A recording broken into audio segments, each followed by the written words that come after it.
ঘূর্ণিঝড় রিমালের তাণ্ডবে লন্ডভন্ড উপকূলীয় অঞ্চল, 10 জনের মৃত্যু।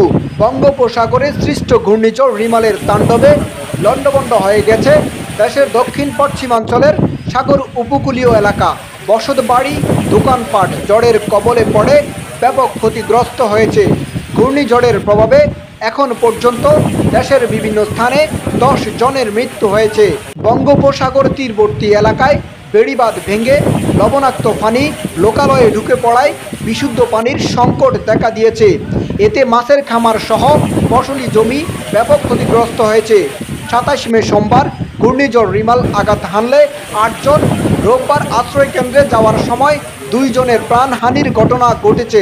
নিহতদের মধ্যে পটুয়াখালীতে 3 জন, ভোলা ও বরিশালে 4 জন এবং সাতক্ষীরা ও চট্টগ্রাম কুমিল্লায় 3 জন। 27 মে সোমবার ভোরে বরিশাল নগরীর রূপাতলী এলাকায় বহুতল ভবনের দেয়াল ধসে 2 জন, ভোলায় 2 জন।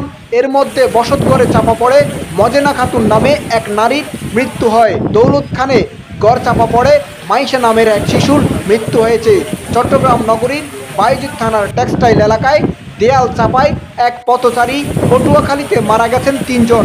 এর মধ্যে ধুমকি উপজেলায় গাছ চাপায় জয়নাল হাওলাদার নামে এক বৃদ্ধ। পটুয়াখালীর বাউপলে আব্দুল করিম নামের এক পথচারীর মৃত্যু হয়। এর আগে রোববার সন্ধ্যায় সাতক্ষীরার শ্যামনগর উপজেলার কাবুয়া ইউনিয়নের নাপিতখালী আশ্রয় কেন্দ্রে যাওয়ার পথে শওকত মোড়ল নামে এক বৃদ্ধ মারা যায়। পটুয়াখালীর কলাপাড়া উপজেলার দুলারসর ইউনিয়নের কাউয়ারচর এলাকায় বোনকে রক্ষা করতে গিয়ে মোহাম্মদ শরীফুল ইসলাম নামে একজনের মৃত্যু হয়েছে। খুলনা উপকূলে কয়রা বেড়িবাঁধ ভেঙে অন্তত অর্ধশতাধিক গ্রাম প্লাবিত হয়েছে। রোববার 26 মে রাত থেকে ভারী বর্ষণ ও জোয়ারের পানিতে ক্ষতিগ্রস্ত হয়েছে ফসলের ক্ষেত, উপড়ে গেছে বহু গাছ।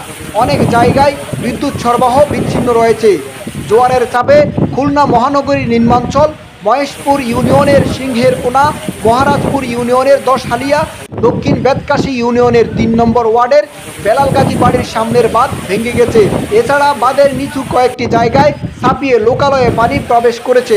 নগরীর লবণছড়া, টুটপাড়া, মাহিরবাড়ি খালপাড়, শিফিয়াট সড়ক, রূপসা, সানমারি বাজার সহ বিভিন্ন এলাকা পানিতে তলিয়ে গেছে।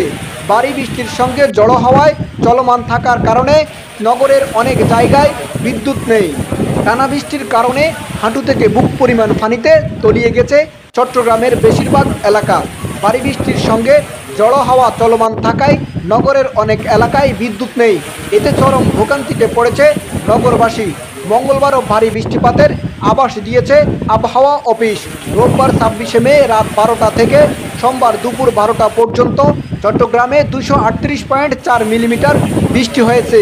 তবে ঘূর্ণিঝড় রিমাল দুর্বল হয়ে সিলেটের উপর দিয়ে ভারতের দিকে অতিক্রম করেছে। তবে আরও 2 দিন দেশের বিভিন্ন স্থানে বৃষ্টি হওয়ার সম্ভাবনা রয়েছে। গাজী মঈনুদ্দিন, স্বদেশ বাংলা।